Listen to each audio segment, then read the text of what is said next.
সবাইকে সংবাদ এক নজরে স্বাগত। সঙ্গে আছি আমি বুশরা জাহানিমা।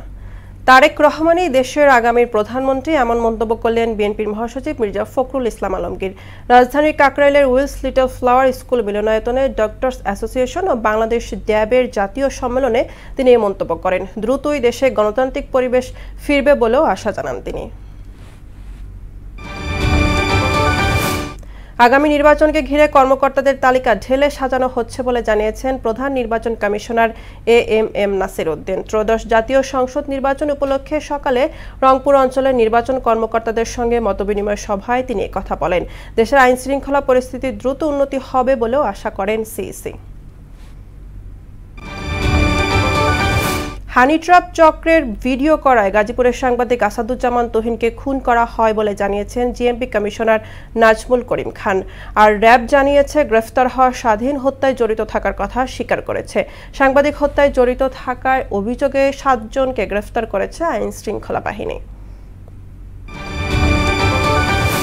মসজিদ কমিটির স্বৈরাচারী আচরণ বন্ধে মসজিদ ব্যবস্থাপনা নীতিমালা তৈরি করা হয়েছে বলে জানিয়েছেন ধর্ম উপদেষ্টা ডক্টর আফম খালিদ হোসেন। সকালে রাজধানীতে খতিব ফাউন্ডেশনের জাতীয় কনফারেন্সে তিনি কথা বলেন। শিগগিরই সবার সঙ্গে বসে নীতিমালা চূড়ান্ত করে গ্যাজেট প্রকাশ করা হবে বলেও জানান উপদেষ্টা। খেলাধুলার মাধ্যমে যুব সমাজকে মাদক থেকে দূরে রাখতে সরকারের প্রচেষ্টা অব্যাহত থাকবে বলে জানিয়েছেন যুব ও ক্রীড়া উপদেষ্টা আসিফ মাহমুদ সজীব ভূঁইয়া। নাটোরের কানাইখালীতে মিনি স্টেডিয়াম উদ্বোধন করে তিনি কথা বলেন। এ সময় ভার্চুয়ালি দেশের বিভিন্ন জেলার আরও 13টি উপজেলার মিনি স্টেডিয়াম উদ্বোধন করেন উপদেষ্টা। ইসরায়েলি হামলায় গত 24 ঘন্টায় গাজায় প্রাণ গেছে অন্তত 72 জনের। এদিকে যুক্তরাষ্ট্রের মধ্যস্থতায় আর্মেনিয়া ও আজারবাইজানের মধ্যে কয়েক দশক ধরে চলা সংঘাত অবসানে শান্তি চুক্তি হয়েছে।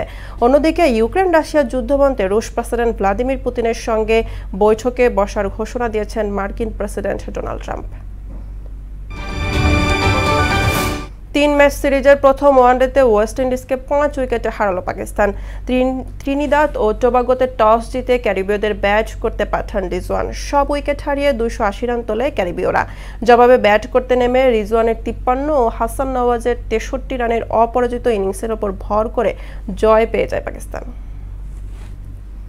এই ছিল সংবাদ এক নজরে। সবশেষ খবর সবার আগে জানতে মোহনার সাথেই থাকুন। এতক্ষণ সঙ্গে থাকার জন্য ধন্যবাদ সবাইকে।